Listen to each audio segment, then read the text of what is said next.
आज हाय राजीव भैया, thank you so much.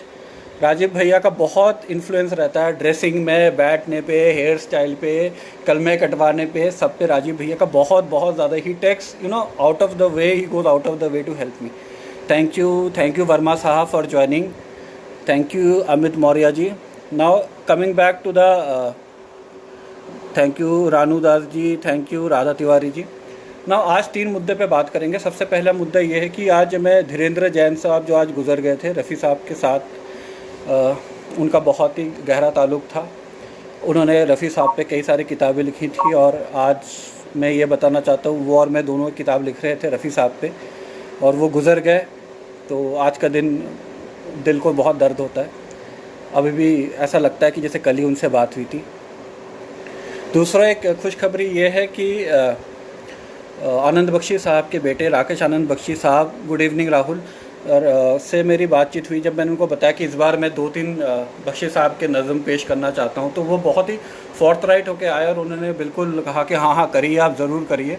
2-4 anecdotes उन्होंने भी शेयर किए मेरे साथ जो मुझे पता तो थे। ग्रेट गोइंग, थैंक यू भैया, थैंक यू। तो आनंद बख्शी साहब के बारे में बात होगी, बात नफ़रत के बारे में होगी। थैंक यू प्रमोद पुंदीर साहब। नहीं, आप कहेंगे भाई नफ़रत क्या है? नफ़रत वो चीज़ है जो सबसे खालिस है। मोहब्बत में बनावट हो सकती है पर नफ़रत में नहीं। तो अगर आप किसी इंसान से बहुत ज़्यादा नफ़रत करते हैं तो शायद आप उससे बहुत ज़्यादा मोहब्बत भी करते होंगे। और आनंद बख्शी साहब के 2-3 गाने ऐसे हैं जो बेइंतहाई उस इमोशन को लाते हैं वो, और बहुत ही अच्छे शब्दों में, बहुत ही इतने प्यार से लाते हैं कि इतने जो सलीके से वो बात कहते हैं। उनके बारे में भी 2-4 चीज़। Hi Mitika Rahul, she is also my ex student. तो आनंद बख्शी साहब के बारे में बात होगी। तीसरी नफ़रत के बारे में बात होगी। और नफ़रत के बारे में क्यों? क्योंकि नफ़रत से ही पता चलता है। इट्स नॉट तन्हाई, इट्स रंजे, फेडरिक साहब, राइट। क्योंकि नफ़रत में कभी भी मिलावट नहीं होती है। तो मैंने भी कुछ लिखा था कि मैं हाँ तुमसे बहुत नफ़रत करता हूँ, मैं तुमसे बहुत नफ़रत करता हूँ, और जब भी तुम्हें देखता हूँ तो मेरे अंदर के रक्त के धमनियों में सारे लाल रंग के श्वेत कण जाग जाते हैं। सब ऐसे मुझे कहते हैं कि हाँ मैं तुमसे नफ़रत करता हूँ। तुम्हें भूल नहीं पाता हूँ। हज़ारों बरसों में, हज़ारों लोगों के बीच तुम मेरे जहन में रह जाती हो, और क्योंकि तुम मेरे जहन में रह जाती हो तो मैं तुम्हें नफ़रत करता हूँ। मैं रोज़ खुदा से नफ़रत करता हूँ, मैं रोज़ भगवान से नफ़रत करता हूँ, मैं रोज़ पीर फ़कीर से नफ़रत करता हूँ कि मेरे दुश्मन, मैं तुझसे नफ़रत करता हूँ। तुझसे मिला क्यों मैं उस पल से नफ़रत करता हूँ, मैं तुझसे मिला क्यों मैं उस पल से नफ़रत करता हूँ, तुझे चाहता क्यों मैं उस पल से नफ़रत करता हूँ, मैं सिवाय नफ़रत और कुछ कर ही नहीं सकता। थैंक यू जमाल नसीर साहब, he is from Pakistan. So again, some international audience, although I consider him like a brother and we are part of the same family. Thank you Jamal साहब. जमाल साहब is a very very articulate person, बहुत ही समझदार इंसान है। और क्या बोलूँ मैं, नफ़रत मोहब्बत की सीढ़ी है। हाँ वर्मा साहब, नफ़रत मोहब्बत की सीढ़ी है। तो आज इस पे साहिर साहब का भी मैं कुछ पढ़ूँगा। और जो एक ताजमहल जिससे हम कहते हैं ना कि मोहब्बत का सबसे ज़्यादा, सबसे पुख्ता प्रतीक है मोहब्बत का, ताजमहल के ख़िलाफ़ भी साहिर साहब ने कुछ लिखा था। और मुझे लगता है कि जितना ताजमहल एक बेशकीमती शाहकार है, उतना ही साहिर साहब का ये नज़म उतना ही बेशकीमती शाहकार है। तो उससे शुरू करते हैं तो थोड़ा टेम्पो भी बढ़ जाएगा। मेरी नफ़रत की बातें होती रहेंगी, और क्योंकि ये पब्लिक डिमांड में है तो फिर दोबारा एक बार कह देता हूँ, तुम। बीच में रुकता हूँ। जब मैंने इसका ऑडियो बनाया था तो मुझे किसी ने पूछा था क्या भाई ये सुई रुक गया क्या? मैं कहा नहीं, सुई रुका नहीं, जब आप सुनेंगे तो पता चलेगा। Hi Suparna Anand ji, she was part of Tezaab, we all grew up watching her in 1 2 3 as Anil Kapoor sister. Thank you so much, honoured. तुम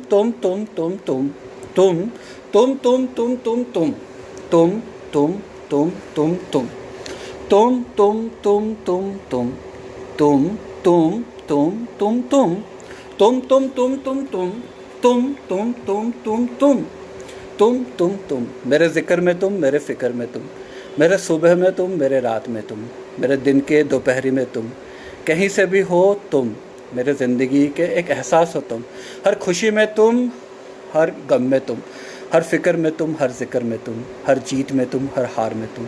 जब कुछ जीतूं तो तुम्हें चाहूं वो हो तुम, जब कुछ हारूं तो मन बहलाने के लिए जिसे ढूंढूं वो हो तुम, जब कुछ भी नहीं हो तो भी तुम, और कुछ हो सब कुछ तो भी तुम। तुम।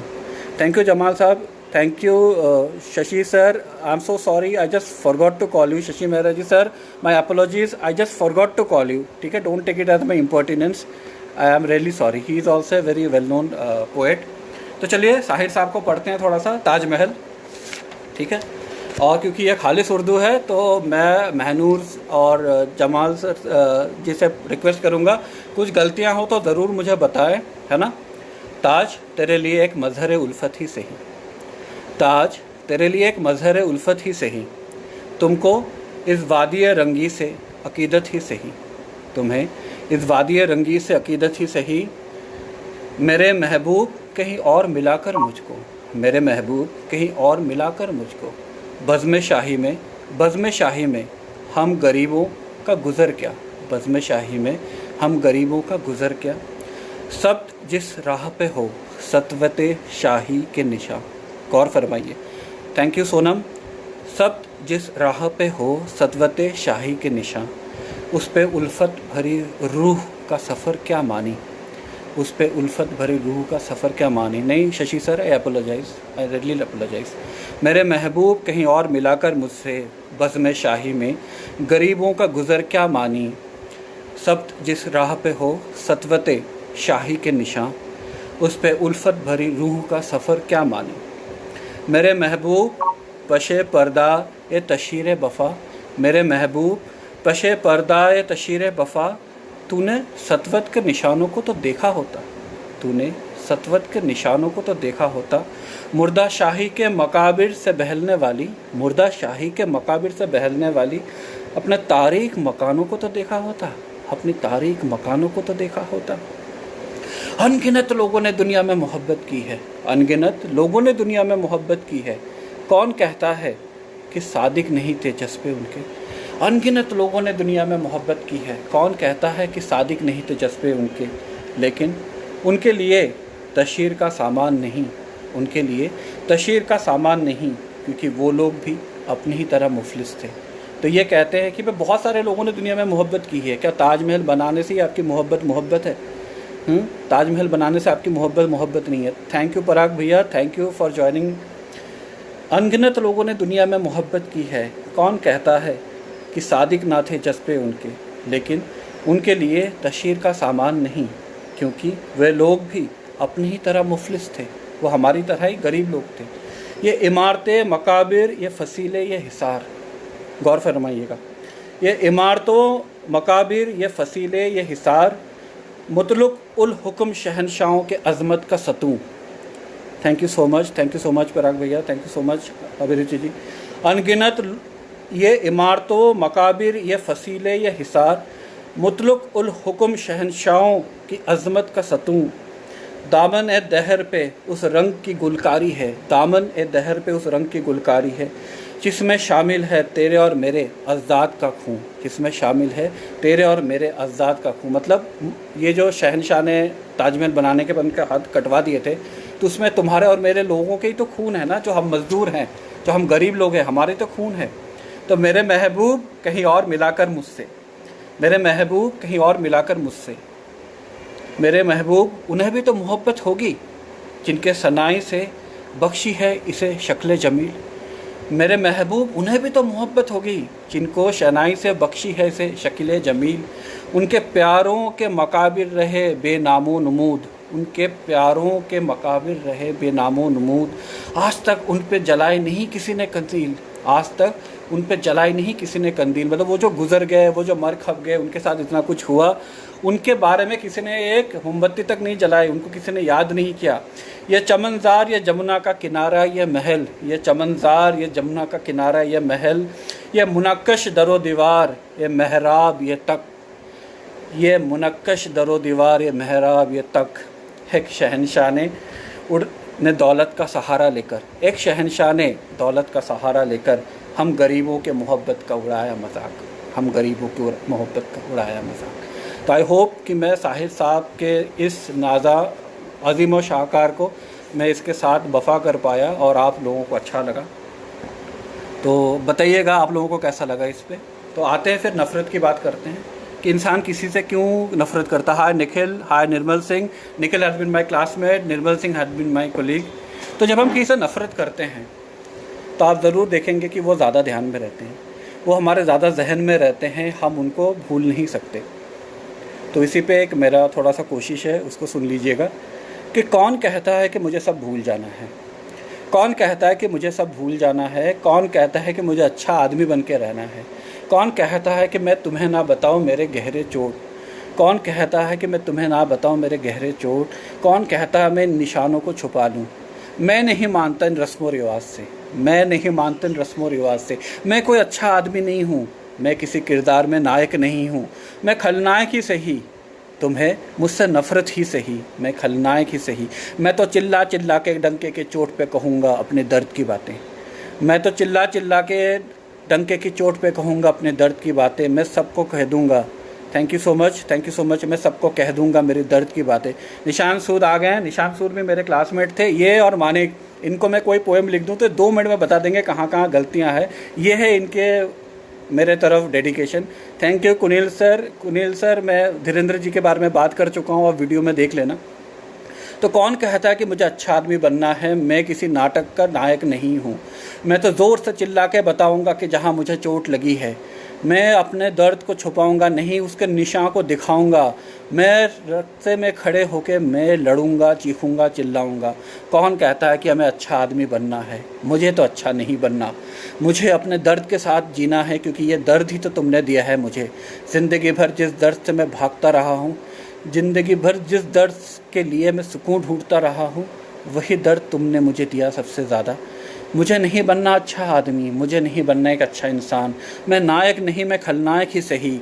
मैं अपने ही क्रोध का सितम हूँ, मैं रंजय हूँ, मैं रंजिश में ज़िंदा हूँ, मैं रंजिश में ज़िंदा रहूँगा। तुम मुझे हरा नहीं सकते, तुम्हारी नफ़रत ही मुझे ज़िंदगी भर जिएगी। Thank you Anjana ji, Anjana Gaur ji, she is also a very eminent person. तो थैंक यू सो मच। तो अब आनंद बख्शी साहब के बारे में थोड़ी बात करते हैं। एक अजीब बात यह है कि आप सभी जानते हैं, जो मुझे जानते अच्छी तरह, कि धर्मेंद्र मेरे लिए कौन है, मेरे लिए भगवान है, मेरे लिए सब कुछ है। धर्म साहब पे अगर 3-4 सबसे बेहतरीन गाने हैं तो वो आनंद बख्शी साहब ने लिखे हैं। अगर हम एक बार, मैंने और लक्ष्य सर, बापू ने, हमने एक वो बनाया था वीडियो, मैं जेट यमला पगला दीवाना। हाय रुचिरा, हाय प्रेटी गर्ल, यमला पगला दीवाना।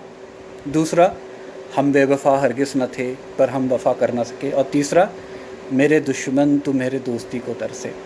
तो इस पे, इन नज़म पे आऊँ उसके पहले मैं 2-3 बातें कहना चाहता हूँ कि मैं 2018 से मैं फिर से लिखने लग गया और 2019 से कहने लग गया, पर मैं शिरकत करता रहा डिफरेंट मुशायरों में।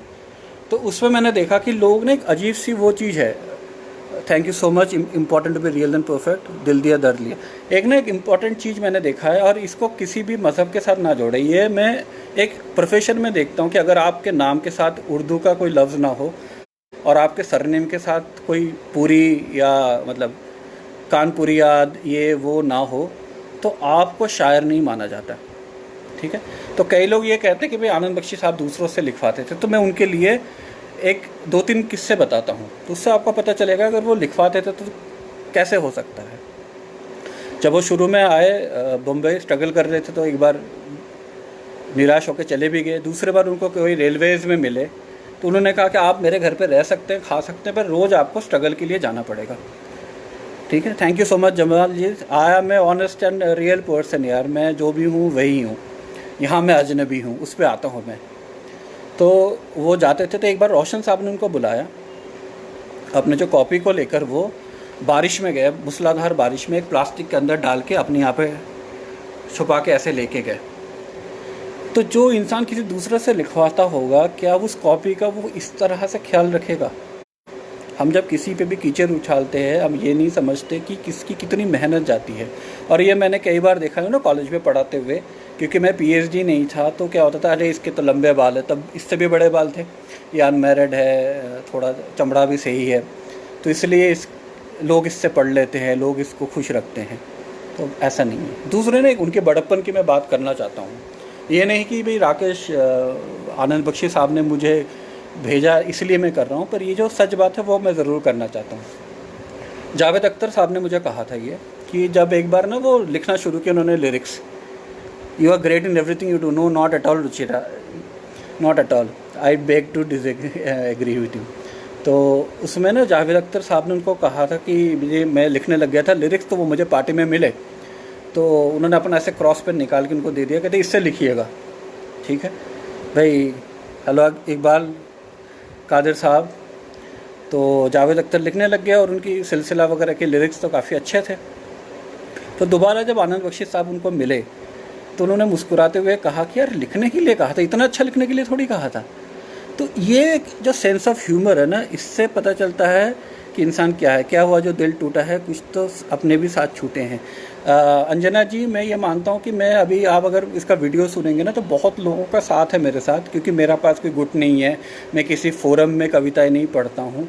ये जो मेरे एक एक लाइव के 1000-1200 व्यूज़ होते हैं ना, उसके कारण यही सब लोग हैं, राजीव भैया, महनूर, शारन, जो मेरे लिए यूट्यूब का चैनल बनाते हैं, ग्लेन सर, ये सारे, शशि सर, राहुल, नागपाल, मेरे दोस्त, बचपन के दोस्त मानिक वगैरह, इन्हीं से मेरे इतने व्यूज़ हैं।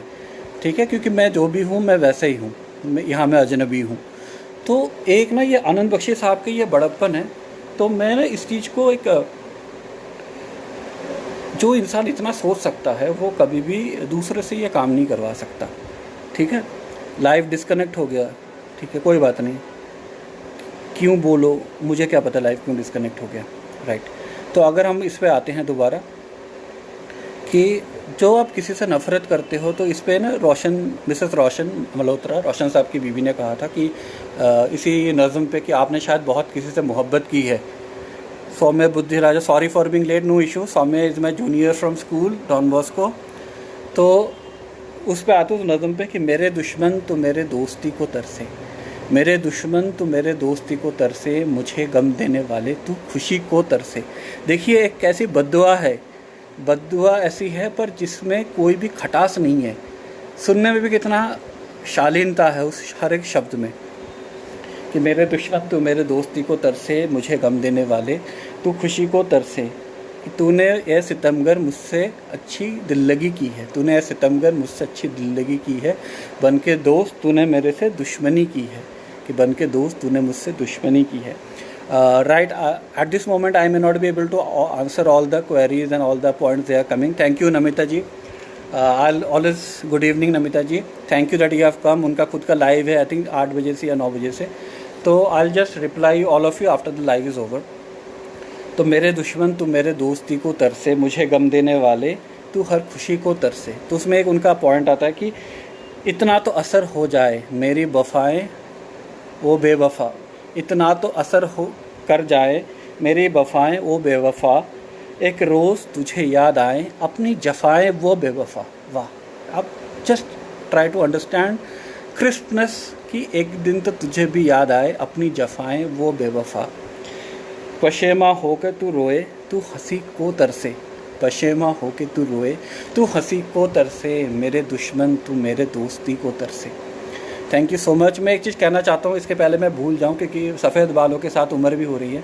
जेसी वर्मा साहब हमेशा से मेरे बहुत ही उन्होंने इनकरेज किया है, और हमेशा ये जो सिर्फ तुम है, ये हर एक मेरे तुम वाले पोएम के बाद वो लिखते रहे कमेंट पे, तो ये मैंने अपने एक वो बना लिया है कॉपीराइट, कि मेरे यूट्यूब में जितने भी कुछ चलते हैं वो सिर्फ तुम के नाम से ही।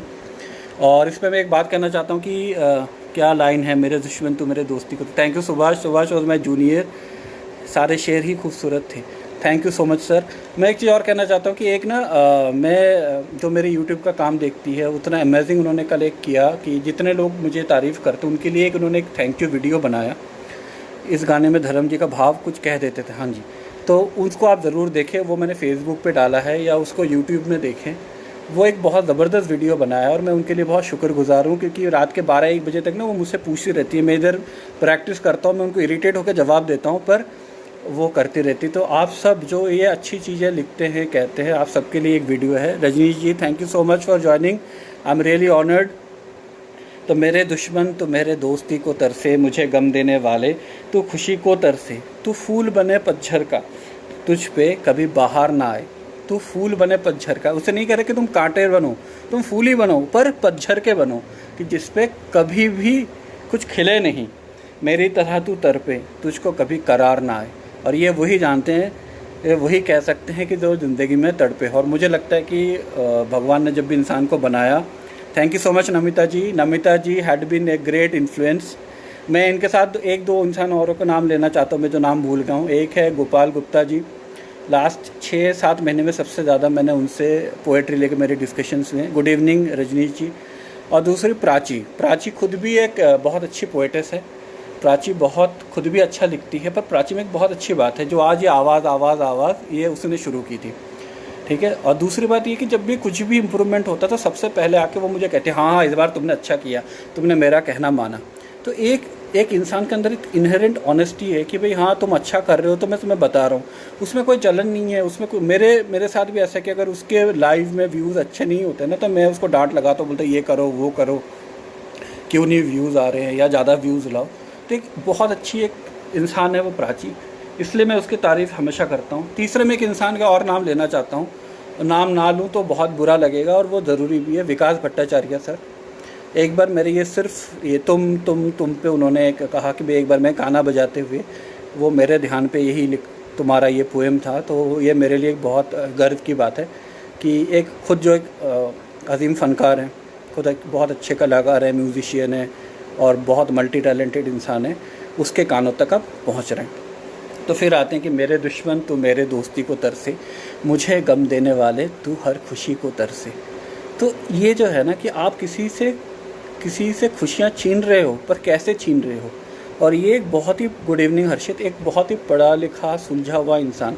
और एक आनंद बख्शी साहब के बारे में बहुत अच्छी बात यह है कि जो हमेशा लोगों ने कहा ना कि क्यों वो आर्मी में थे तो बहुत डिसिप्लिन्ड इंसान थे। तो मुझे लगता है ना एक हमारे लाइफ में talent is important but discipline is most important, hard work is most important. अगर आप टैलेंटेड हो और हार्ड वर्किंग नहीं हो, जैसे अपने मुझसे अपनी तारीफ़ क्या करूं, जितने भी लोगों ने जब से मुझे कहा मेरी आवाज़ अच्छी है, मेरा प्रैक्टिस 4 गुना बढ़ गया है। ये नहीं कि मेरी आवाज़ अच्छी है कि नहीं है मुझे नहीं पता, पर प्रैक्टिस 4 गुना बढ़ गया तो उसका इफ़ेक्ट हो रहा है। तो that is very important in success in any part of life. तो यही मैं कहना चाहता हूँ। तो फिर दोबारा आते हैं कि मेरे दुश्मन तो मेरे दोस्ती को तरसे, मुझे गम लेने वाले तो हर खुशी को तरसे। अब इसके साथ और एक जो मुझे बहुत ही पसंद है उनका ये गाना, जबकि मुझे बहुत ज़्यादा शशि कपूर साहब पसंद नहीं है, पर इसके साथ एक अजीब सा किस्सा है, मैं शेयर करना चाहता हूँ आप लोगों के साथ। 9 सितंबर अक्षय कुमार साहब का भी बर्थडे है। उनके बर्थडे से नहीं आ रहा था, किसी और के बर्थडे से आ रहा था। और उस ज़माने में ITO से और CP से ना कालकाजी तक एक वाइट बस चलती थी, वो ज़्यादा एक्सपेंसिव होती थी पर उस पर आप बैठ के आ सकते थे, बहुत बढ़िया हुआ करती थी। तो उस पर कुछ ऐसा था असर, हमें बताओ क्यों व्यू कैसे बढ़ते हैं। अरे नमिता जी आप तो ब्रेकिंग द नेट करते हो, आपको मैं कैसे बताऊं, right, you break the net. तो कई बार आप किसी महफिल से आते हो बहुत तन्हा होके, और उसके बाद जब ये मेरे पे चला, thank you Naveen ji was my colleague in when I was teaching in a college. तो यहाँ मैं अजनबी हूँ, मैं जो ही हूँ बस यही हूँ। ये ना एक अजीब सा इस पूरे नज़्म में ना एक अंडर करंट है कि यहाँ मैं अजनबी हूँ। यहाँ पे मैं ये नहीं कह रहा हूँ कि मैं कम हूँ या आपसे गलत हूँ या आप सही हो, पर यहाँ के लिए मैं सही नहीं हूँ। तो यहाँ मैं अजनबी हूँ, मैं हूँ जो हूँ बस यही हूँ। तो इस चीज़ पे गौर फरमाइएगा कि ये कभी भी नहीं कह रहे हैं कि मैं कम हूँ या आप ज़्यादा हैं, यहाँ मैं अजनबी हूँ। वो कहते हैं कि ये शाम व सहर, कहाँ ये शाम व सहर, कहाँ ये दिन रात मेरे। तो वो कहते हैं कि जो पढ़े लिखे लोग हैं, अमीर लोग हैं, उनके क्या होते हैं, शाम और सहर होते हैं। हम गरीब लोगों के लिए क्या होता है, सुबह और शाम। मोटिवेशन एंड इंस्पिरेशन ज़रूरी होता है। बिल्कुल नमिता जी, मैंने अगर आप सुनेंगे ना मेरे वीडियो, जो 8-10 लोग हैं जो मेरे साथ बहुत क्लोजली काम करते हैं, उनको मेरे से एक ढेला भी नहीं मिलता। मैं तो चिल्ला चिल्ला के कह रहा हूँ, उनको कुछ नहीं मिलता मेरे से, सिवाय कि उनको मेरा टेम्पर सुनना पड़ता है। जैसे जो मेरी यूट्यूब का काम करती है, सबसे ज़्यादा मेरा टेम्पर वो झेलती हैं, पर वो इतना अमेजिंग काम करती हैं। तो इसलिए जो महनूर, वो जो मेरी एक दोस्त है, आज वो सुन नहीं पा रही क्योंकि अभी उसका खाना बनाने का टाइम है। तो उसने जब मुझे कहा 2 दिन पहले कि तुम अपने पोएम कहा करो यार, मुझे तुम ज़्यादा अच्छे लगते हो, with all due respect to all बड़े बड़े पोएट। वो अचानक से ना मेरा मूड नहीं था आज आने का, मेरा मूड नहीं था अपना कुछ कहने का, पर उस दिन मुझे कहा नहीं यार, लोग मुझे भी सुनना चाहते हैं, मैं इतना बुरा भी नहीं कहता हूँ। तो वो एक बहुत बड़ी चीज़ है ज़िंदगी में, मोटिवेशन एंड इंस्पिरेशन। जैसे मैंने महनूर के बारे में बताया कि महनूर हमेशा मेरी हर चीज़ उनको परफेक्ट लगती है, चाहे मैं गलती भी करूँ वो बोलेंगे नहीं नहीं बहुत अच्छा हुआ। तो वो एक ऐसा दोस्त इंसान की ज़िंदगी में बहुत ज़रूरी है। नज़म पे आते हैं कि बहुत रुस्वा हुए हैं यहाँ जज्बा मेरे, ठीक है। तो वो कहते हैं कहाँ शामो सहर ये, कहाँ दिन रात मेरे, बहुत रुस्वा हुए हैं यहाँ जज्बात मेरे। मैं ज़्यादा क्या बोलूँ, क्योंकि ये एक प्राइवेट मीडियम है, लोग सब देखते हैं इसमें, कि हम लोग शायद उस ऐसे बड़े हुए हैं कि अगर आप किसी पे कुछ एहसान करते हो तो आप कभी एहसान जताते नहीं हो, क्योंकि जो इंसान एहसान लेता है उसे पता है वो एहसान ले रहा है। आपके एहसान जताने से शायद मुझे लगता है आप ही छोटे पड़ते हो। जो एहसान ले रहा है उसे तो पता ही है वो आपसे एहसान ले रहा है। तो कई बार क्या होता है ना कि जो आदमी एहसान करता है, जब तक वो दूसरे को ये ना बताए कि मैं तुम पे एहसान कर रहा हूँ, तो शायद उसे खुशी नहीं मिलती है, शायद वो अपने आप को बड़ा नहीं समझता। किसी के तारीफ़ से कुछ कम नहीं होता, बल्कि खुद का सम्मान ही बढ़ता। बिल्कुल जी बिल्कुल, मैं ये मानता हूँ इनके कारण ही मैं हूँ। अगर ये 7-8 लोग मेरे साथ काम ना करें ना, जैसे डॉक्टर सूद, मेरे चाइल्डहुड फ्रेंड, मानिक, शारन, जेसी वर्मा साहब, ये लोग अगर काम ना करें तो शायद मैं कुछ भी ना कर पाऊँ। तो बिल्कुल, तो इसी पे ना ये जो शेर है बहुत अच्छा ये बैठता है। जो आनंद बख्शी साहब के बेटे ने मुझे कहा कि ये इन्होंने खुद अपने लिए लिखा था कि जब वो आए थे, और उसके बाद गाने पे डाला गया कि यहाँ मैं अजनबी हूँ, मैं जो भी हूँ बस यूँ ही हूँ, कहाँ शामो सहर ये, कहाँ दिन रात मेरे, बहुत रुस्वा हुए हैं यहाँ जज्बात मेरे। तो अगर आप एक मिसफिट है ना किसी भी जगह पे, और आप किसी भी जगह जाते हैं जहाँ पे आपको वो मिलता नहीं है, आपके हक़ का जो आपको इज़्ज़त है वो आपको मिलता नहीं है, या आप पे ऐसे हिकारत की नज़र से देखा जाता है कि अच्छा ये तो हमारे एहसान पे है, हमारे उसमें, तो इंसान का क्या होता है कि उसके जो जज्बात होते हैं वो बहुत रुस्वा होते हैं। और जब वो रुस्वा होते हैं तो ऑब्वियसली उसे बुरा तो लगेगा ही, पर सबसे बड़ी बात क्या होता है कि उसमें ना जब आप रुस्वा हो रहे हैं तो कहीं ना कहीं दूसरा इंसान जो आपको रुस्वा कर रहा है, जिसमें आपका कोई कसूर नहीं है, वो आपकी नज़रों में ज़्यादा गिरता है। आप अपने नज़रों में कम गिरते हैं, वो अपने नज़रों में ज़्यादा गिरता है। तो ये मेरा मानना है कि अगर आप ज़िंदगी में ना, मैं 2 लोग हैं ज़िंदगी में जिन्होंने मेरी बहुत हेल्प की है, और 2 लोगों ने मुझे हमेशा ये कहा कि हम लोग जब तक जी रहे हैं तब तक हमारा नाम बाहर नहीं आना चाहिए। तो ये इस जज्बे को मैं सलाम करता हूँ। तो ये जो है ये उस जज्बे को लेके आता है कि नई तहज़ीब है, ये है नया ज़माना, मगर मैं आदमी तो हूँ वही पुराना। आपको क्या नया रूप देखने को मिल रहा है आपकी इस लाइफ से, बधाई हो आपको। Thank you so much. Namita ji का मैं बहुत शुक्रिया अदा इसलिए करना चाहता हूँ कि उन्होंने सबसे पहले कंपटीशन किया था जिसमें मैं पता नहीं कैसे सेमीफाइनल तक पहुँच गया था, फाइनलिस्ट नहीं था, वहाँ हम लोग फाइनल में गए। तो उन्होंने बिल्कुल इतने अच्छी तरह से आवभगत किया सबके, किसी को ऐसा नहीं लगा कि हम लोग वहाँ पार्टिसिपेट नहीं कर रहे हैं और सिर्फ फाइनल वाले लोग ही पार्टिसिपेट कर रहे हैं। तो ये ना एक इंसान का संस्कार, इंसान का बड़प्पन, इस चीज़ का मैं हमेशा कायल रहा हूँ। तो आज मौका मिल रहा तो सबके सामने कह रहा हूँ। और नमिता जी और मेरा दूसरा एक वो बाइंडिंग फैक्टर ये भी कि वो भी राजस्थान से हैं और मैं भी ज़िंदगी के बरसों राजस्थान में रहा। When you started off writing poetry, who was your inspiration? Jameel sahab सब जानते हैं, मैंने लिखना शुरू किया था बचपन में, फिर 2000 में पहले लड़की जिससे मैं डेट पे गया था उससे मेरा ब्रेकअप हो गया था, तो मैंने लिखना छोड़ दिया था। 2018 में सिबारा वो मेरी ज़िंदगी में आई, 18 साल बाद 3 महीने के लिए मैं फिर लिखने लग गया। वो बहुत कहती थी यहाँ जाओ वहाँ जाओ, मैं मजाक में उड़ाता था कि मैंने कहा यार मैं कहाँ जाऊँगा, बच्चे बच्चे लिखते होंगे, और वो कहने कौन ही आ गया डायनासोर, ठीक है। तो पर उसके बाद वो चली गई, कोई बात नहीं, पर मुझे उसके बाद किसी और से बहुत ज़्यादा मोहब्बत हो गई, और उनके मोहब्बत में जो भी कुछ है वो कड़वाहट, तलखियाँ, सब कुछ निकल आता है ऐसे। तो नज़म पे आते हैं कि मैं क्या जानूँ ये बातें, ज़रा इंसाफ करना, मेरे गुस्ताखियों को खुदारा माफ़ करना। तो ये जो नई तहज़ीब है, नई तहज़ीब, ये नया ज़माना है इस, और मैं आदमी कौन हूँ? मैं वही पुराना आदमी हूँ। तो मैं क्या जानूँ ये बातें, ज़रा इंसाफ करना, मेरे गुस्ताखियों को खुदारा माफ़ करना, यहाँ मैं अजनबी हूँ। आनंद बख्शी साहब के बारे में एक चीज़ मैं और बताना चाहता हूँ कि वो ना एक बहुत ही ऐसे इंसान थे, जितना मैंने उनके बारे में पढ़ा, राकेश जी ज़्यादा बता पाएंगे, कि उनको ना एक क्लैरिटी ऑफ थॉट है कि जैसे वो अच्छा गाना गाते थे पर वो हमेशा सोचते थे, जैसे दादा बर्मन थे, उनके सामने कभी उन्होंने ये बात नहीं रखी कि मैं गाना गाता हूँ। क्यों? क्योंकि उनको लगता था कि दादा बर्मन ना वो थोड़े टेम्परामेंटल थे या पेक्यूलियर उनका बिहेवियर हो, वो ऐसा बुला लेंगे, तू इधर आओ, तुम गान गाता है, तुम क्या गान लिखेगा, तो उनको डर था कि वो भगा ना दे। तो सबसे पहले उन्होंने मोम की गुड़िया में गाना गाया था, और ऑब्वियसली मेरे जो भगवान है धर्म जी, उनके पिक्चर चरस में उन्होंने गाना गाया था जो मुखरा था कि दिल इंसान का एक तराजू जो सच और झूठ को तोले, अपने जगह पे प्यार है ये पागल प्रेमी बोले कि आजा तेरी याद आए। तो इसलिए कहीं ना कहीं जो धर्म जी और उनके गाने, और आप आनंद बख्शी के गाने देखेंगे, ऐसे नहीं खाली वही, अगर राजेश खन्ना आर डी बर्मन के साथ भी एक उनके ग्रेट कॉम्बिनेशन चला है काफ़ी सालों तक। तो इसमें आते हैं कि हम लोग फिर कि तेरी बाहों में देखूं सनम गैरों की बाहों, मैं लाऊं कहाँ से ऐसी निगाहें, ये कोई रक्स होगा ये कोई दस्तूर होगा, मुझे दस्तूर ऐसा कहाँ मंजूर होगा।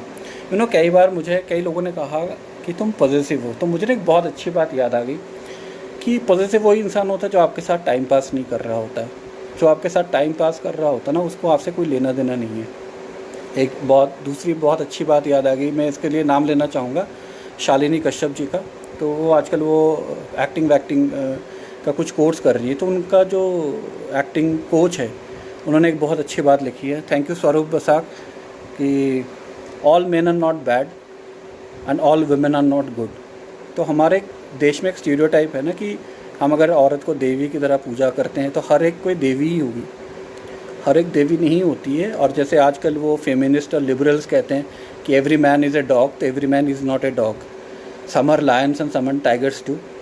तो ज़रूरी नहीं है कि, और ये भी ज़रूरी नहीं कि हम हर चीज़ को जनरलाइज़ करें, ठीक है। क्योंकि कोई भी चीज़ ना, मुझे लगता है कि किसी भी रिश्ते में कोई भी चीज़ अगर ख़त्म होती है या उसमें खटास आता है तो उसमें दो इंसान इक्वली ज़िम्मेदार होते हैं। Thank you Khushboo Saxena Mathur, thank you Bobita R Pandey ji, दोनों बहुत बहुत शुक्रिया, दोनों बहुत ही नामचीन पोएटेस हैं, दोनों आई हैं, तो मैं आभार प्रकट करता हूँ आप दोनों का। इसके साथ आप भी अपनी कविता पढ़े तो बेहतर होगा। बिल्कुल सर, मैं भी अपना पढ़ने वाला हूँ। ये मैं उस दोस्त के लिए जिससे मैं 18 साल बाद फिर मिला, उसके लिए ये, you are also talented, you deserve respect, thank you. मैं तुम्हें मिला था। अब मैं एक बात बता देना चाहता हूँ इस पोएम के पहले कि दुनिया में एक शायद वो पहली और आखिरी लड़की है जिसे मैं जीनी बुलाता हूँ, मतलब ज़ीनत अमान। तो ये उनके लिए है, उनको डेडिकेटेड है। जब मैं तुम्हें पहली बार मिला था 18 साल पहले, तब तुम मेरे साथ काम करती थी, तुम्हारी आवाज़ की खनक गूंजती रहती थी। जब भी मैं कैफेटेरिया में जाऊं खाना खाते हुए या चाय पीते हुए बाहर जाऊं, तुम्हारी आवाज़ मेरे कान तक पड़ती थी और तुम्हारी आवाज़ मुझे अपनी तरफ खींचती थी। तुम एक बहुत अच्छी इंसान थी। मैं जब तुमसे बात करने गया तो मुझे लगा कि अरे ये तो सही है, औरों से बहुत अलग है। फिर एक दिन बातों बातों में तुमने मुझसे कहा, अरे आप तो हमारे सीनियर हैं। मैं थोड़ा उस दिन नाराज़ हो गया खुद से, क्या मैं इतना बुढ़ा हो गया हूँ? क्या इसे लगता नहीं कि मैं इसका दोस्त बन सकता हूँ? पर हम दोस्त बने क्योंकि हम दोनों का काम ही ऐसा था कि हमें रेगुलरली एक ही साथ काम करना पड़ता था। मैं मार्केटिंग में था और वो टिकटिंग में थी। वो एक बहुत अच्छा इंसान है और तब भी थी। ऐसे करते हुए एक दिन बहुत झिझक के साथ मैंने उसका नंबर मांगा और जब उसने नंबर दिया तो मुझे याद है वो नाइट शिफ्ट था। मैं सुबह 7 बजे जब गाड़ी से आ रहा था, अपने घर पहुंचने के पहले मैंने उसे मैसेज किया। आधे घंटे बाद जवाब आया, हु इज़ दिस? मैंने कहा, अरे मैं आपके साथ काम करता हूँ, आप भूल गए? कहते नहीं, मैं उनका भाई बोल रहा हूँ। मैं थोड़ा पिचक गया। मैंने कहा अच्छा ठीक है। उन्होंने कहा बाद में जवाब वो दे देगी। वो जवाब कभी नहीं आया और हम चुप रह गए। फिर नौकरी बदली और हम लोग अलग हो गए। फिर 5 साल बाद ऊपर वाले ने किया मजाक। एक दिन मैं एयरलाइंस का टिकट खरीदने कहीं गया और देखा वो बैठी है वहाँ पे और मुझे देखते ही बोली, अरे तुम कितने पतले हो गए हो और हाथ में ये क्या पहन लिया, बीड्स वगैरह, बिल्कुल नज़र अब तो पहचान में भी नहीं आते हो। मैंने कहा अच्छा, और आप कैसी हैं? अरे मेरी शादी होने वाली है 7 दिन बाद। मैंने कहा वाह, very good, best of luck.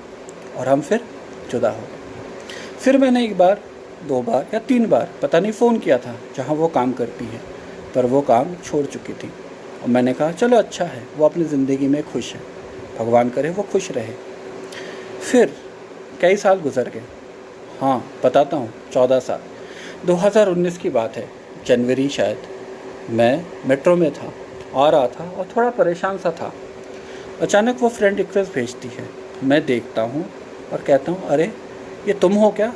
वो कहती हाँ मैं ही तो हूँ। इतने साल जो बीत गए, अब वो 2 बच्चों की माँ है, गृहिणी है, उसके कंधों पे जिम्मेदारी है, अब वो बिल्कुल वैसी तो नहीं लग सकती ना। मैंने कहा हाँ ये बात भी तो है, मैंने खुद को समझाया। फिर कई बार उसके बच्चों में मैंने उसको देखना चाहा, पर कई बार मुझे दिखी नहीं वो। क्यों? क्योंकि अब वो नहीं रही, अब वो माँ है और एक गृहिणी है। फिर अचानक कुछ दिन पहले उसने अपना डीपी चेंज किया, शायद कैमरा का एंगल होगा, चाहे कुछ भी हो। उस दिन मुझे वो 18 साल पहले वाली नज़र आई। उस दिन मुझे लगा अरे यही तो है वो मेरी दोस्त जिसे मैं 18 साल पहले जानता था। मैंने जब उसे बात कही तो वो खूब ज़ोर से हंसी, कहते तुम पागल हो, तुम नहीं बदले। हाँ मैं तो पागल हूँ, मैं तो मूर्ख हूँ, मैं बदलता नहीं हूँ, इसलिए मैं हूँ और तुम हो। शुक्रिया। मुझे उम्मीद है कि ये बहुत लंबा सा जो नज़म है आप लोगों को पसंद आया, तो ज़रा बताइएगा अपना रिव्यू इस पर, ठीक है। तो चलिए किसी साहिर साहब के एक अजीम व फ़नकार पे आते हैं, थोड़ा उसको भी पढ़ लेते हैं। और ये बहुत ही एक सॉफ्ट सा है नज़म, तो गौर कीजिएगा। सज़ा का हाल सुनाए जज़ा की बात करे, सज़ा का हाल सुनाए जज़ा की बात करे, खुदा मिले हो जिन्हें वो खुदा की बात करे, खुदा मिला हो जिन्हें वो खुदा की बात करे। उन्हें पता भी चले, उन्हें पता भी चले, वो खफा भी ना हो और वो खफा भी ना हो। इस एहतियात से क्या मुद्दे की बात करें, इस एहतियात से मुद्दे की बात करें। सज़ा का हाल सुनाए जज़ा की बात करे, खुदा मिले हो जिन्हें वो खुदा की बात करे। उन्हें पता भी चले और वो खफा भी ना हो, इस एहतियात से मुद्दे की बात करें। इसे कहते हैं प्योर रोमांस, इसे कहते हैं सॉफ्टनेस, इसे कहते हैं कि आप अपने दिल की बात भी रखें और अगले को बुरा ना लगे। Thank you doctor Neeta Pandey ji, thank you so much that you joined and I hope I am up to your expectation. Thank you Rahul, thank you.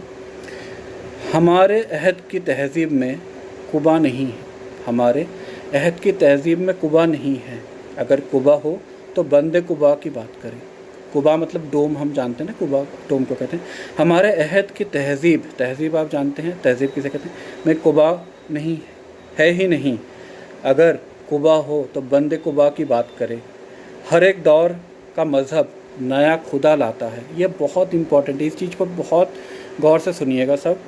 हर एक दौर का मज़हब नया खुदा लाता है, और ये उन्होंने शायद 1950-60 में कहा था। आज भी बहुत सारे लोगों के साथ मैं भिड़ जाता हूँ पॉलिटिकल बहुत सारी चीज़ों में, तो ये उस पे है कि हर एक दौर का मज़हब नया खुदा लाता है, करे तो हम भी मगर किस खुदा की बात करें। अब आप किसी से प्यार करते हो तो वही आपके लिए खुदा है। Manik, you have joined, thank you so much. Manik is one of my oldest friends and very very supportive, very very supportive. ये और डॉक्टर निशान सूद पुराने में से हैं कि जो हमेशा हर चीज़ बताते हैं। वफ़ा शहर की नहीं कि कोई हंसी भी तो हो, वफ़ा शहर की नहीं तो कोई हंसी भी तो हो, चलो आज फिर उस बेवफ़ा की बात करें, चलो आज फिर उस बेवफ़ा की बात करें। इस बात पे ना मुझे एक बात याद आ गई जो मैं कहना चाहता हूँ कि एक मोहतरमा है जो मुझे कहते हैं कि आप मेरे पे क्यों नहीं लिखते हो, ठीक है, क्या मिली ऐसे लोगों से जिनकी फितरत छुपी रही। ये साहिर साहब है, इज़्ज़त पिक्चर के 1966 तनुजा के साथ, है ना। क्या मिली है ऐसे लोगों से जिनकी फितरत छुपी रहे, विचार ज़रूर रखें। साहिर साहब के इस गीत के बारे में विचार ज़रूर रखें साहिर साहब। मुझे पता है राहुल जी, ये तीसरे बार मैं कर चुका हूँ, पहले उसमें कर चुका हूँ, कह चुका हूँ, तो मैं इस मुद्दे पे आता हूँ जिस पर बात करता हूँ कि मुझे ये कहती हैं मोहतरमा कि आप मेरे पे क्यों नहीं कुछ पोएम लिखती हैं। तो मैं एक चीज़ हमेशा बता देना चाहता हूँ कि पोएम मेरे लिए एक मकबरा जैसा है। Thank you Vinod ji. Poem मेरे लिए एक मकबरा जैसा है कि जब कोई आपकी ज़िंदगी से चला जाए, जो आपकी ज़िंदगी से छूट जाए, जिसके लिए शायद आपके पास सिर्फ तलखियाँ के सिवा कुछ भी ना हो, तो वो मेरे शेर में या नज़म में आते हैं। एक अजीब बात और मैं कहना चाहूँगा, आप इसको बुरा माने सही माने, चलो सब अपने अपने माने। मेरे ज़िंदगी में हज़ारों लोग आए, हज़ारों लोग आए। पिछले 2 साल में मुझे भी खुद भी नहीं पता होता मैं कितनों के साथ चैट करता हूँ, सुबह उठ के मैं भूल जाता हूँ। कई बार किसी बात से, किसी लफ्ज़ से कोई याद आती कि हाँ भाई किसी से कोई कभी बात हुई थी और वो डिलीट भी कर दे, ब्लॉक भी कर दे, कोई फ़र्क नहीं पड़ता। बट जिस इंसान को आप चाहते हो, जिसको आप जाने नहीं देना चाहते हो, उसको आप कविता, गीत या नज़म नहीं बनाना चाहते। ये वो हर एक महज़बी के लिए है कि जो कहती है कि भाई आप मेरे लिए कुछ लिखो। मैं उस तक किसी इंसान के नहीं लिखना चाहता जब तक वो मेरी ज़िंदगी में है। जब वो मेरी ज़िंदगी में नहीं है, मुझे लगता है तब उसके लिए सबसे ज़्यादा ज़रूरी है कि मैं उसे अगर याद भी करूं। मैं इसका कारण बताता हूं आपको। ज़िंदगी में मैं ऐसा इंसान हूं कि आप लोगों को लगता है मैं बहुत मुँह फट हूँ और हर बात कह देता हूँ। एक इंसान जो मेरे ज़िंदगी में बहुत मायने रखती थी बहुत सालों तक, रदर 2 इंसान, उनका कभी पता ही नहीं था कि मैं लिखता हूँ। क्योंकि मैं जो अपने ये जज्बात है 2000 से अपने आप से दरकिनार कर दिया था कि शायद मैं खुद को भी नहीं बताना चाहता था कि मैं लिखता हूँ। तो जब आप खुद भूल जाते हो किसी चीज़ को ना, तब आप किसी और को क्या याद करोगे या किसी और के सामने क्या डींगे मारोगे, जो हिंदी में हम कहते हैं। तो मैं उन लोगों के लिए भी नहीं लिखा। क्यों? क्योंकि जो इंसान आपके ज़िंदगी में जिसका कोई गुज़र बसर नहीं है, मैं नहीं कह रहा हूँ कि उनको आप एहतराम मत करो, पर उनके बारे में लिख के आप अपने आप को दर्द ही देते हो। क्योंकि जो भी इंसान लिखता है उसे पता है कि दर्द ज़रूर होता है। Hi Sachin is one of my ex students from Galgotia. पर ज़िंदगी में कई इंसान ऐसे होते हैं कि जो आपकी ज़िंदगी से चाहते हैं, चले जाते हैं, पर वो एक खलिश छोड़ जाते हैं। वो कहीं ना कहीं इतनी कड़वाहट होती है, इतना रंजिश, अदावत, कि वो इंसान को देखे बिना भी आपको चैन नहीं आता और देखने में भी चैन नहीं आता है। ऐसा लगता है कि आप उसके साथ कुछ कर दे, खून कर दे, ख़त्म कर दे, और आपको पता है आप ख़त्म कर भी दोगे तो भी आप चैन से नहीं रह पाओगे। तो ये उस नफ़रत, ये जो नफ़रत है ना, ये सबसे खालिस मोहब्बत है। और इस खालिस मोहब्बत के बारे में मैं इसलिए आज बात करना चाहता था क्योंकि कई बार होता है कि हमारे अंदर से जब तक ये निकल ना जाए, मुझे यकीन है कि मेरे अंदर से नहीं निकलेगा, पर जब तक हमारे अंदर से निकल ना जाए तब तक शायद हम किसी दूसरे या तीसरे इंसान को अपना नहीं सकते। तो इसलिए बहुत ज़रूर kindly give tribute to my Babuji. हाँ कुलीन साहब, मैं पहले भी बोल चुका हूँ कि धीरेन्द्र जी और मैं एक किताब लिख रहे थे मोहम्मद रफ़ी के लिए, और मोहम्मद रफ़ी के ऊपर हम लोगों से 2 ही बार उनसे मेरी बात हुई, और वो ना एक टिपिकल उसमें बात करें, हाँ रॉकेट जी ठीक है। तो हम लोगों ने 3-4 नाम शॉर्ट लिस्ट किए थे। फिर उन्होंने कहा एक काम करो रॉकेट जी, हाँ जी सर, कि जो मेरे वो है ना किताब, तुम उसको इंग्लिश में लिखो। मैंने कहा अच्छा, आप रेडी हैं? कहते हाँ मैं रेडी हूँ। और आप मानेंगे नहीं, आप मेरे फेसबुक में पोस्ट भी मैंने डाला, उन्होंने मेरी चिट्ठी लिख के अपनी सारी किताबें भेज दी और हमने लिखना शुरू भी कर दिया, और उन्होंने उस पर टिक मार्क कर दिया था। ठीक है, तो इतने बड़े आदमी थे धीरेन्द्र जैन साहब, ठीक है, वो बहुत बड़े आदमी थे। और मैं सच बताऊँ, मैं आपको ना सबको एक चीज़ बताना चाहता हूँ। जैसे मैंने पिछले बार बताया था कि मैं तला साहब का बहुत बड़ा मुरीद हूँ। किशोर साहब मेरे लिए भगवान की आवाज़ है। रफ़ी साहब मुझे पसंद है, पर मैं उनका मुरीद नहीं हूँ। पर पर्सनल और प्रोफेशनल लाइफ में ना एक फ़र्क रखना चाहिए। और प्रोफेशनल लाइफ क्या था कि उनके लिए किताब लिखना, तो उस पर भी मैं पूरी ईमानदारी से लिखता हूँ। उसमें मैं कभी ये कोशिश नहीं करता। अगर आप यूट्यूब में कभी गाना सुने ना, गाना लोग कम सुनते, उस पर बहस होती है, किशोर बड़ा था, मोहम्मद रफ़ी बड़े थे, मोहम्मद रफ़ी ने ये थे, किशोर वो था। अरे भैया आप गाना सुन रहे हो, दोनों स्वर्गवासी हैं, दोनों के बीच कभी कोई बैर नहीं था। आप क्या प्रूफ करना चाहते हो? देखो 2 चीज़ मैं बताना चाहता हूँ। कोई भी अजीम फ़नकार ना वो मुसलमान या हिंदू नहीं होता है। मोहम्मद रफ़ी सिर्फ मुसलमानों का नहीं है, मोहम्मद रफ़ी पूरे देश का है, म्यूज़िक का है। मोहम्मद रफ़ी इंडिया, पाकिस्तान, चाइना, नेपाल, भूटान किसी का नहीं है। आप गाने में मज़हब को मत ढूंढो, आप गाने में बिल्कुल भी मज़हब को मत ढूंढो। उसी तरह किशोर कुमार, अगर वो मुझे वॉइस ऑफ गॉड लगता है या बहुतों को लगता है, लगने दो। हर बात पे बहस करना ज़रूरी नहीं है कि किशोर कुमार कौन है और रफ़ी साहब कौन है। तो धीरेन्द्र जैन साहब में ये इतना बड़प्पन था कि जिस इंसान से उन्होंने 2 बार बात की, उनको उन्होंने दे दिया। और थोड़ा सा और 1-2 सेंटेंस और बोल के मैं ख़त्म करना चाहती हूँ इस बात पे। मंडे उनसे मेरी बात हुई 9 बजे करीब, मैं ऑफिस से आया था, बहुत थका हारा था, और 4-5 मिनट अनबने मन से बात हुई। मैंने कहा ठीक है, मैं आपसे कल बात करता हूँ। मंगलवार में भी बहुत थका हुआ आया, मैंने कहा ठीक है चलो बुधवार बात कर लेंगे। और बुधवार दोपहर को मैं देखता हूँ कि वो नहीं रहे। वो एक ऐसा मंज़र है जो मैं आज भी नहीं भूल सकता। मुझे आज भी याद है कि मैं कहाँ खड़ा था। तो धीरेन्द्र जैन साहब जहाँ भी होंगे, आपको मेरा सलाम। और मुझे लगता है ज़िंदगी में सबसे बड़ी चीज़ है एक लॉयल्टी। अगर जो इंसान लॉयल नहीं है, जो इंसान ट्रूथफुल नहीं है, वो किसी का नहीं है। मैं किसी भी इंसान के ना सारे ऐब माफ़ कर सकता हूँ, पर उसके डिसलॉयल्टी और झूठ को कभी माफ़ नहीं कर सकता। तो चलिए इसके साथ ख़त्म करते हैं। और ख़त्म किससे करते हैं? अपने पोएम से ख़त्म करते हैं। और वो पोएम क्या है कि मोहब्बत। ये पोएम यूट्यूब में काफ़ी फेमस हुआ है, और जो यूट्यूब में करती हैं उन्होंने बहुत अच्छा इसका वीडियो बनाया है कि मोहब्बत अदावत सी, मोहब्बत कभी पशमा, मोहब्बत कभी शर्मिंदा, मोहब्बत कभी खामोशी। मोहब्बत सिर्फ मोहब्बत नहीं है, दिन रात जो आँखों में रहे वो मोहब्बत है। दिन रात जो बाहों में आने के लिए तरसे वो मोहब्बत है। जो खून में बहे लाल रंगों सा वो मोहब्बत है। मोहब्बत कभी पशेमा, कभी शर्मिंदा, कभी प्यार, कभी हंसी, कभी उल्लास। मोहब्बत क्या है? अगर वो नहीं तो इंसान भी क्या है? मोहब्बत वो नहीं जो जिस्म को ढूंढती है, मोहब्बत वो नहीं जो जिस्म को चाहती है। मोहब्बत वो है जो किसी की रूह को छू जाती है। मोहब्बत वो है जो भीड़ में एक निगाहों को तलाशती है। मोहब्बत जो आपके उस वहाँ के लिए तरसती है। मोहब्बत वो है कि ज़िंदगी भर जिसके लिए आप समुंदर नदी कुछ भी पार कर जाओ। मोहब्बत वो है जिसके लिए आप रेत के तपते हुए रेत पे सो जाओ।